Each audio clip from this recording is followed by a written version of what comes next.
कहानी की शुरुआत एक सुनसान साउथ कोरियन हाईवे से होती है, जहां एक ट्रक ड्राइवर को फोरशैडोइंग चेक पॉइंट पर रोका जाता है। गार्ड उससे चेतावनी देता है कि आगे का एरिया क्वारंटीन कर दिया गया है क्योंकि वहां एक खतरनाक वायरस फैल चुका है। लेकिन ड्राइवर इसे हल्के में लेता है। शायद उसे अंदाजा नहीं था कि मौत उसके कितने करीब है। कुछ ही दूर आगे बढ़ते ही उसकी गाड़ी से एक हिरन टकरा जाती है। ड्राइवर को लगता है कि हिरन मर गया है, लेकिन जैसे ही वो वहां से निकलता है, वो मरा हुआ हिरन अचानक एक अजीब और डरावनी हालत में दोबारा जिंदा हो जाता है। ये इस जॉनरा की पहली खतरनाक निशानी थी। इधर शहर के एक आलीशान महल में हम मिलते हैं अपने मेन लीड गोंग यू से, जो एक हार्ड वर्किंग बिजनेसमैन है। वो काम में इतना बिजी रहता है कि उसे अपनी बेटी किम सुआन का जन्मदिन तक सही से याद नहीं रहता। उसने अपनी बेटी को वही पुराना वी कंसोल तोहफे में दे दिया जो उसने पहले भी कई बार दिया था। सुआन अपने पिता से नाराज है, सिर्फ तोहफे के लिए नहीं बल्कि इसलिए भी क्योंकि उसके पिता उसके स्कूल रिसाइटल में नहीं पहुंचे। सुआन की सिर्फ एक ही जिद है, उसे अपनी माँ से मिलने बुसान जाना है। हार मानकर गोंग यू उसे ट्रेन से बुसान ले जाने के लिए तैयार हो जाता है। दोनों ट्रेन स्टेशन पहुंचते हैं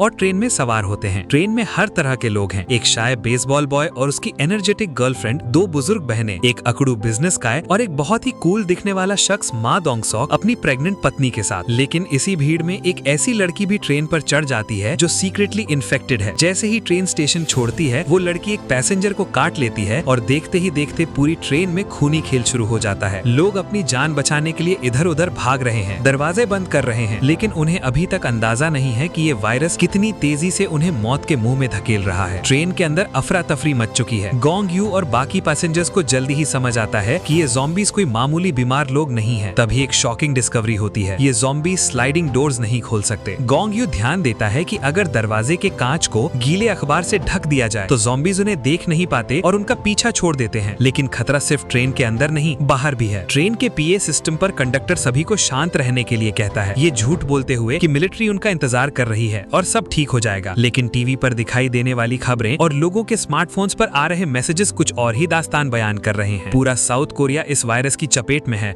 और शहर जल रहे हैं। गोंग यू अपनी माँ को फोन करता है, लेकिन उसका डर तब सच हो जाता है जब उसकी माँ बात करते करते अचानक बदल जाती है और फोन लाइन डेड हो जाती है। ट्रेन एक ईरी और सुनसान स्टेशन पर रुकती है। पैसेंजर्स को लगता है कि शायद यहाँ मिलिट्री उन्हें बचा लेगी, लेकिन जैसे ही वो नीचे उतरते हैं, उनका सामना ज़ॉम्बी सोल्जर्स की एक पूरी फौज से होता है। ये ज़ॉम्बीज़ उन पर टूट पड़ते हैं और एक बार फिर मौत का नंगा नाच शुरू हो जाता है। भाग दौड़ में पैसेंजर्स अलग अलग हो जाते हैं। गोंग यू, मा दोंग सॉक और बेसबॉल बॉय एक साथ हो जाते हैं, जबकि सुआन और प्रेग्नेंट जंग यूमी दूसरी कार में फंस जाती हैं। अब इन तीन दोस्तों को मौत की इस भीड़ को चीर कर अपनी मंजिल तक पहुंचना है। स्टेशन पर मची अफरा तफरी के बाद सर्वाइवर्स किसी तरह दोबारा ट्रेन में सवार तो हो जाते हैं, लेकिन वो अलग अलग डिब्बों में फंस गए हैं। फोन के जरिए गोंग यू को पता चलता है कि उसकी बेटी सुआन, जंग यूमी और एक बुजुर्ग बहन कार नंबर 13 के बाथरूम में बंद है, जबकि वो खुद काफी पीछे कार नंबर 9 में है। इनके बीच ज़ॉम्बीज़ का एक समंदर है। अब इनके पास कोई रास्ता नहीं बचा सिवाय इस भीड़ को चीरकर आगे बढ़ने का। गोंग यू, मा दोंग सॉक और बेसबॉल बॉय खुद को तैयार करते हैं। मा दोंग सॉक अपनी कोहनियों पर टेप लपेटता है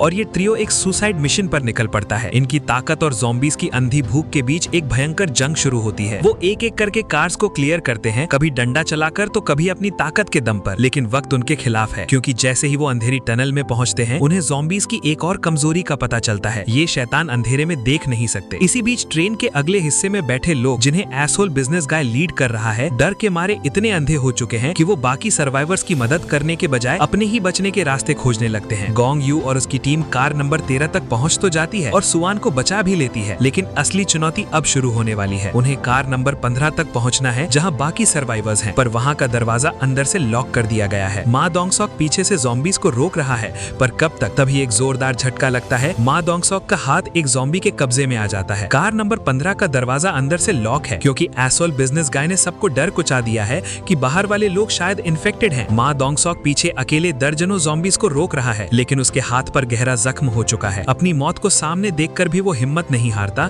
और अपने दोस्तों को आगे बढ़ने का मौका देता है। आखिरकार गोंग यू दरवाजा तोड़ देता है और अपने साथियों को सुरक्षित निकाल लेता है, लेकिन मा दोंग सॉक वहीं ज़ॉम्बीज़ के बीच बलिदान हो जाता है। जैसे ही हमारे हीरोज अगले डिब्बे में पहुंचते हैं, एसोल बिजनेस गाय उन्हें वहां से भी बाहर निकाल देने की जिद करता है। वो उन्हें अगले कार में क्वारंटीन कर देता है। इस भेदभाव और नाइंसाफी को देखकर एक बुजुर्ग बहन यानी सिस्टर 1 इतनी टूट जाती है कि वो गुस्से में अगला दरवाजा खोल देती है, जिससे ज़ॉम्बीज़ अंदर घुस आते हैं और उन स्वार्थी लोगों का खात्मा कर देते हैं। अब ट्रेन एक ऐसी जगह पहुंचती है जहां ट्रैक ब्लॉक्ड है। सबको उतरकर दूसरी ट्रेन ढूंढनी होगी। कंडक्टर एक हीरो की तरह बाहर निकलता है ताकि वो एक वर्किंग इंजन ढूंढ सके, लेकिन किस्मत को कुछ और ही मंजूर था। एक जलती हुई रन अवे ट्रेन अचानक उनकी ट्रेन से टकरा जाती है, जिससे चारों तरफ तबाही मच जाती है। इस मौत के खेल में होमलेस बंदा खुद को कुर्बान कर देता है ताकि गोंग यू और सुआन बच सकें, लेकिन एसहोल बिजनेस गाय अपनी जान बचाने के लिए बेसबॉल बॉय और उसकी गर्लफ्रेंड को मौत के मुंह में धकेल देता है। अब ट्रेन यार्ड एक मैदान जंग बन चुका है। हीरो कंडक्टर ने एक नया इंजन ढूंढ लिया है और उसे आगे बढ़ा रहा है, लेकिन तभी एसहोल बिजनेस गाय अपनी फितरत दिखाता है। वो अपनी जान बचाने के लिए कंडक्टर को भी मौत के मुंह में धकेल देता है। अब सिर्फ गोंग यू, सुआन और प्रेग्नेंट जंग यूमी ही बचे हैं, जो पूरी रफ्तार से उस नए इंजन की तरफ भाग रहे हैं। पीछे ज़ॉम्बीज़ का एक विशाल लश्कर उनका पीछा कर रहा है, जो एक दूसरे को पकड़कर एक ज़ॉम्बी ट्रेन जैसा बन चुका है। गोंग यू किसी तरह उन ज़ॉम्बीज़ को इंजन से नीचे गिरा देता है और सबको ऊपर खींच लेता है, लेकिन राहत की सांस लेने से पहले ही उनका सामना इंजन के अंदर बैठे एसहोल बिजनेस गाय से होता है, जो अब तक इन्फेक्टेड हो चुका है। दोनों के बीच एक खूनी संघर्ष होता है। गोंग यू उसे इंजन से बाहर फेंकने में कामयाब तो हो जाता है, लेकिन इस लड़ाई में वो खुद बिटन हो जाता है। अपनी मौत को सामने देखकर गोंग यू रोते हुए अपनी बेटी से आखिरी बार मिलता है और जंग यूमी को समझाता है कि ट्रेन का ब्रेक कैसे काम करता है। अपनी बेटी के बचपन की यादों को याद करते हुए वो खुद को चलती ट्रेन से नीचे गिरा देता है ताकि वो एक खतरा ना बन सके। अब सिर्फ सुआन और यूमी ही बचे हैं, जो अंधेरी टनल की तरफ बढ़ रहे हैं, जहाँ किस्मत उनका इम्तिहान लेने के लिए तैयार खड़ी है। इंजन आगे बढ़ता है और एक अंधेरी टनल के सामने रुक जाता है, क्योंकि रास्ता एक रैमशैकल बैरिकेड,